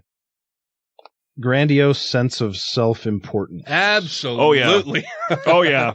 Can I put a double check mark on that one? Sure. Because you need them to get to the fucking pearly gates. God sent me as his emissary to tell you what the fuck is going on. Lives in a fantasy world that supports their delusions of grandeur. Fucking course. Yeah. Okay. So, did we just describe Hitler or something? That's an 11 out of a possible 12. For the symptoms of narcissistic personality disorder. Yeah. All right. Makes sense. It actually does, because those are the types of people that would naturally want to push themselves into positions like that. Because they already start out by thinking that they deserve it. They're better than everybody else. They should be in charge. So I'm the person you should be listening to. Right. I have the authority. God has vested this authority in me as his chosen person. Whether they believe that or not doesn't even matter. They know that that's a way that they can use other people to get the admiration they do want. You know. And if any of you out there, like you see Trump doing, walking around like holding up a Bible. I love this right here. I love this right here. I'm gonna sleep with it under my pillow and sign it. It's the best Bible ever. Do you guys watch Different Shades of America with Kamal Bell? No. Oh, it's a good one. Yeah, it's on CNN. I like the Kamal. This newest season just started, and the very first episode is on mega churches. Oh yeah. Whose mega church does he visit, or does he visit several? He visited 2. The really, really like Olsteins. I don't think they're gonna fucking let him in. Yeah. But he visited one really fucking big one in Texas. Yeah. And the guy let him in, and it was interesting. Yeah. The most interesting thing is the amount of money he's pulling in. And then when Kamal goes, I just realized every motherfucker here is volunteering. No one's getting paid. The people working the coffee shop, not getting paid. The whole fucking production team and camera crews, not getting paid. Every single person here that makes this operation happen, not getting paid. The only one getting paid is that fucking man on the stage. Really? Mm-hmm. They don't pay anybody else? None of them. They were all 100% volunteers. All the people working the internet stuff, the broadcast, the cameras, the parking people in the parking lot. I mean, this place looked like a fucking mall from the outside. Like it looked like a mall. And on the inside, it had like a straight up like Starbucks style fucking coffee place in there where you can get coffee, which you had to pay for. It had like a TV station production room. It was a full on production. And they don't pay any of those people. None of them got paid. They're all 100% I've always figured that they were paying. Volunteers. Well, that's dumb on their part, I guess. Like, and even the guys, he asked the guy at one point, he's like, you bring in a lot of money. Like, it costs a lot of money to put this on. He goes, don't you ever feel bad about the fact that you have all these volunteers? Like, you don't pay people to do this? He's like, well, they're volunteers. They do it out of, this is part of their service. They're doing God's work. But then he goes, but this is what we do with the money. And the guy actually goes, here is all of the places we've helped build wells in these different countries. This is all the food that we provided to these places. So he's like, yeah, but at what cost? I mean, you now you have to go back and answer. Do they have to accept a Bible course from one of your cronies to get free fresh water? I had the same thought, and that's probably wrapped up in there. But he trying to make himself look good for what I think he's like, yeah, this guy, he's worth $11 million. But he goes, that ain't shit compared to like a Joel Osteen or one of these other people. Like, he's on the bottom end. Like, he makes $11 million a year, and he's at the bottom end of the fucking mega churches. Like, he's a poor mega church making $11 million a year. That's ridiculous. Yeah. The people would spend that much time and that much money to prop up one single person. Yeah. That's. And his kind of excuse was, he's like, I started off making $20,000 a year, and I kept growing it and growing it and growing it and getting bigger and bigger and bigger, and now I can do more. And now I've snowed all of these people into working for free. Pretty much. Go me. I was actually surprised because when you're seeing it, he didn't bring that up until he's at the coffee shop part of the thing. He goes, these people are all working for free.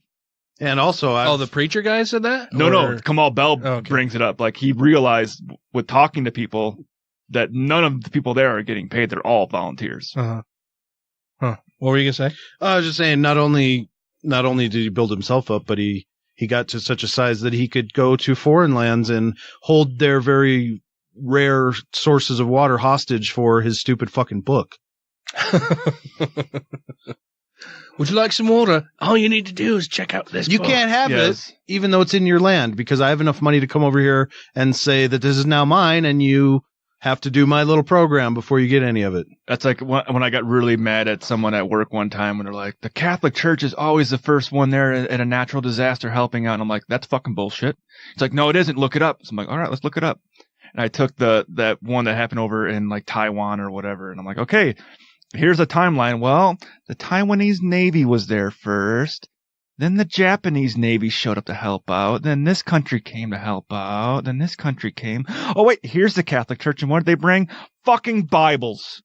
Fucking Bibles and like 20 pieces of plywood. What fucking good did that do? It's like they bought enough plywood to put new roof on fucking 5 homes, and that was it.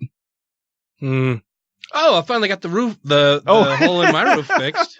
Oh, nice. Yeah. Thanks, church. Yeah, the day after we got back from the convention, I had the contractors come out and fix the hole in the roof. So that is now solved. Yeah. Yay. And then they also took out I had attic exhaust fans. Took those out and just put turtle ducts in and put new boots on all of the pipes. So I'm good to go for at least another 5 years, maybe, till I have to get the whole roof done. But I still get mad when I hear, I'm just going back to my story real quick. Your roof is important too, don't worry. No, it's not. It just reminded me. When you have aircrafts and Navy vessels coming over with cargo and you're taking up cargo space with fucking Bibles and prayer beads, that could be better utilized for building materials and medical supplies and food and clothing to help people that actually need help. Yeah, and stuff that will actually help them. Yeah. You can't, I mean, you might be able to put those Bibles on a fucking big pile and set them on fire and get some warmth out of it. But Ryan, this is a real emergency and these people could die. And if they die, where are they going to go? I see that sign. We're saving souls out here, brother. We're out here saving souls for Jesus. I burned a box of Bibles in Afghanistan. I think I've said that before. Really, what is more important to you, Ryan? This temporal short existence or an everlasting everlasting afterlife. I would rather it be everlasting. You're going to go either up or down, and you need to decide now, brother. Is it going to be up? Because if it's going to be up, then you got to get right with God. Are you going to be up? If there are attractive people there, I might get up. Okay, I'm going to go down then. Wait, are we talking about the same thing right now? If it's making you hard, I don't want to be around. Mm-hmm.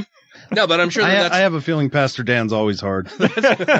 I'm sure that's the excuse that they give, though, is, well, yeah, we could do those other things, but really what's more important, Ryan?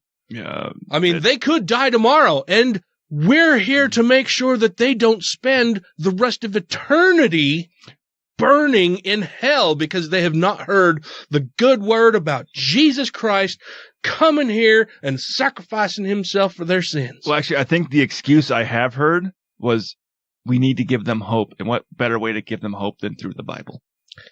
Lots of different ways. You can give them hope by giving them food, by giving them water, by giving them clothing, by giving them a place to live. Oh, they might get more hope out of a Playboy. By giving them electricity, plumbing, all of the regular amenities that you enjoy back at home. Yeah. Arrogance. Anyway. That's what even they made that movie on him, but the guy that free climbs, and he did El Capitan, the only person ever fucking free climb it. But I watched a documentary with him, and one of the people asked him, goes, "How much money do you make?" He's like, "I make enough." That he lived out of his van for the longest time. He's very humble about what he does, very introverted, but he goes, I think he said he takes like 40% of his income, and it goes straight to efforts to give electricity to people in foreign countries that don't have access to it. That's one man all by himself. He goes, we take a trip over there every year. We do a climbing expo and all that kind of stuff. And he goes, and we install solar panels on people's homes over there and put battery banks in to give them electricity where it's not accessible. I'm like, that man's doing it all by himself with the money he earns without asking for money from others. And he's doing it because it's something he wants to do and not to get right with God. Mm-hmm. Yeah. How many desalination plants could these churches build instead of printing Bibles and flying fucking missionaries all over the place? How many solar panels could they install? How many wells could they dig? If they were doing things to just improve the lives of people here on earth. But like I said, they're not concerned with this temporal existence because they're worried about eternity. Hi, everybody. This is Mikey Weinstein. I'm the founder and president of the Military Religious Freedom Foundation, and you are listening to the Godless Rebelution. Oh, here she is. Right. Go on. If you're atheist, I am. And you don't believe in an afterlife. I don't. If you don't believe in heaven and hell and all that, why don't you just go around raping and murdering as much as you want? I do. What? I do go around raping and murdering as much as I want, which is not at all. Because he's got a conscience. But if death is just the end, what's the point? What's the point in what? Living. Might as well just kill yourself. So if you're watching a movie and you're really enjoying it, something with Kevin Hart in, yeah, and someone points out that this will end eventually, do you just go, oh, forget it then, what's the point, and just turn it off? No, because I can watch it again. Well, I think life is precious because you can't watch it again. I mean, you can believe in an afterlife if that makes you feel better. Doesn't mean it's true. But once you realise you're not going to be around forever, I think that's what makes life so magical. One day you'll eat your last meal, smell your last flower, hug your friend for the very last time. You might not know it's the last time. So that's why you should do everything you love with passion, you know? Treasure the few years you've got because that's all there is. I watched Ride Along 2 5 times. Well, you haven't wasted your life then. Definitely not. No. Love Kevin Hart. Yeah. Everything about him.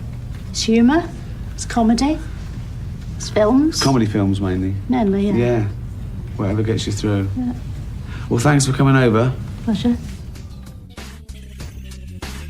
If you have questions, comments, concerns, compliments, corrections, criticisms, or concepts for content, contact the show via email at godlessrebelution@gmail.com, by text or voicemail at 330-81-REBEL, or Twitter the Twatter at TGR Podcast. Thank you!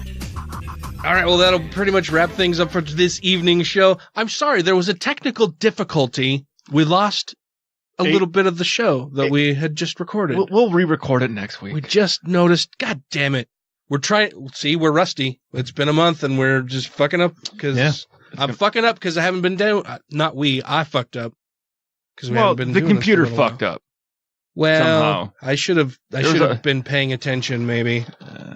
But we lost a little bit, but you know, there's always next week. There's always going to be other things to talk about.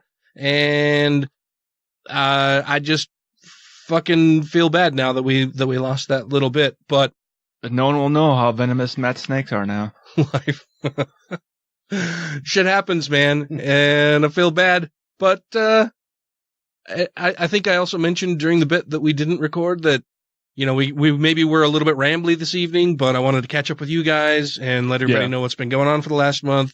You know, next week we'll be getting into our more regular format of the show and everything. But we needed to catch up with each other and talk about shit that's been going on and stuff and junk and things. And then we thanked our Patreon supporters. We did all of this before, but we'll have to do it again. And that's fine because we love you, Patreon supporters. If you would like to become a Patreon supporter, you can do so for as little as $1 per episode by going to Godless. I'm fucking up all over the place. You can do so by going to patreon.com/GodlessRebelution, where you can make a pledge for as little as $1 per episode for things like extended episodes, bonus episodes every now and then, fun stuff, man. And it helps us keep the lights on, helps us pay for hosting, for our Google accounts, for equipment, all the kind of stuff that we need to keep the show going. And our Patreon supporters are the ones who allow us to do that. So thank you very much. And we would appreciate it if you too can do so. If it's going to be any burden for you at all, then don't do it.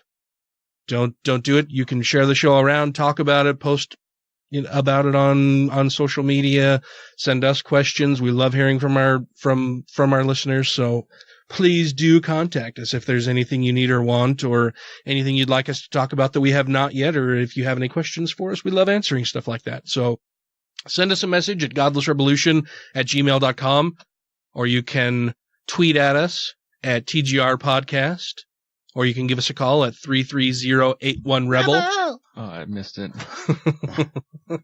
And we love hearing from you.